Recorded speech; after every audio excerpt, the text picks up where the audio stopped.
Voici le schéma des boutons de contrôle du manipulateur.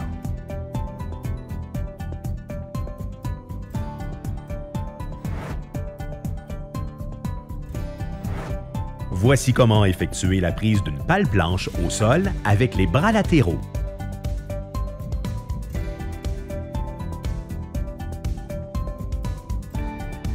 Les profils ronds sont manipulés de cette façon. On l'appelle la prise grizzly.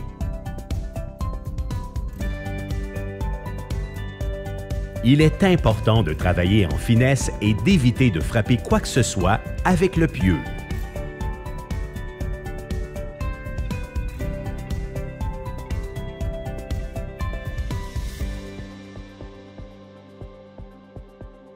Voici comment l'opérateur positionne le pieu en position verticale avec le cylindre de godet au lieu d'utiliser la couronne d'orientation.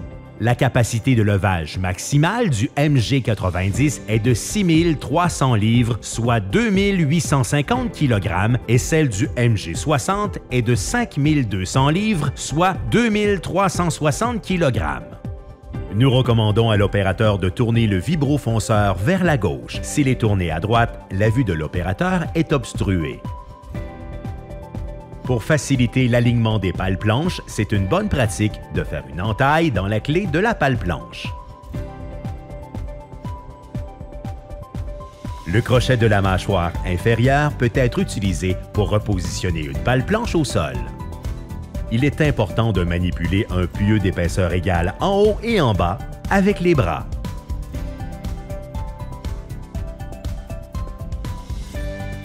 L'homme au sol doit bien diriger l'opérateur de pelle et communiquer de façon claire et efficace pour bien le guider. Unique à la technologie Gilbert, voyez comment il est simple de changer les adapteurs de bras pour passer de la manipulation de profil plat à cylindrique.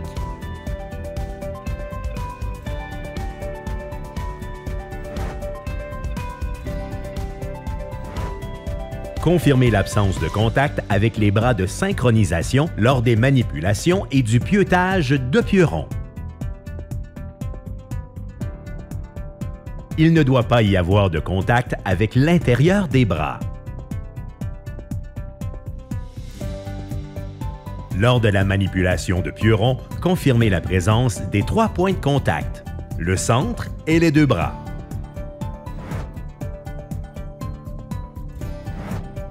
Voici comment on mesure la vitesse de pieutage.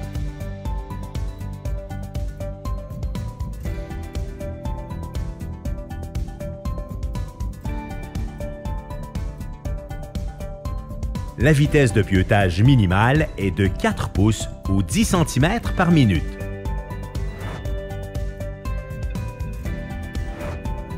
Il est important de garder les bâtis parallèles afin de limiter les forces de cisaillement qui pourraient endommager les élastomères.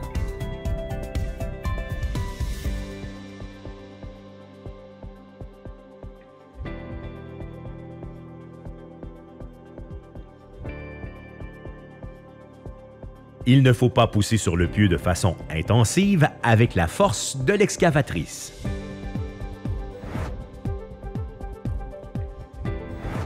Assurez-vous de surveiller la température de l'équipement. La température maximale est de 250 degrés Fahrenheit, soit 120 degrés Celsius.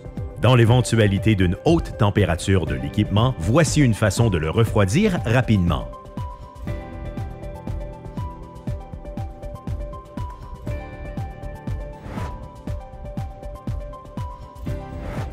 Lorsque le pieu est partiellement dans le sol, positionnez le vibrofonceur au-dessus et utilisez la mâchoire du bas pour terminer le fonçage à la profondeur désirée. À noter, la mâchoire du bas fournit plus de puissance.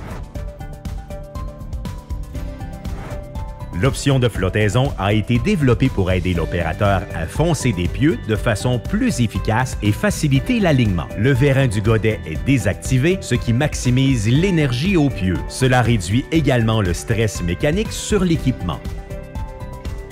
Sans l'option de flottaison, l'opérateur doit constamment faire des ajustements pour réaligner le pieu.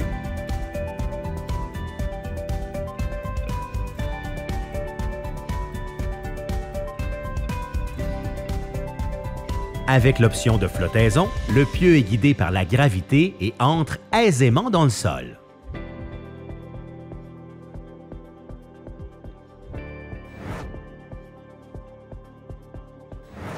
Si des pales-planches doubles doivent être pieutés, il est recommandé de positionner la mâchoire inférieure sur la surface directement à côté de la clé. Une soudure peut être faite à la jonction supérieure des pales-planches pour s'assurer qu'elles bougent ensemble.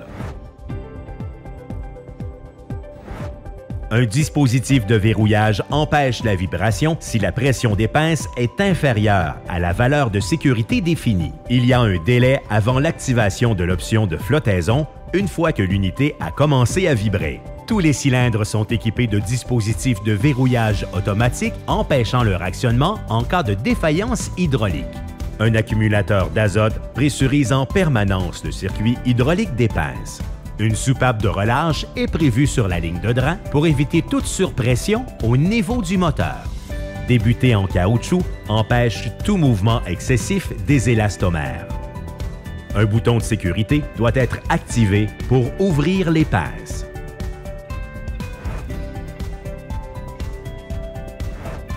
Voir comment garer le vibrofonceur pour un stationnement de courte durée.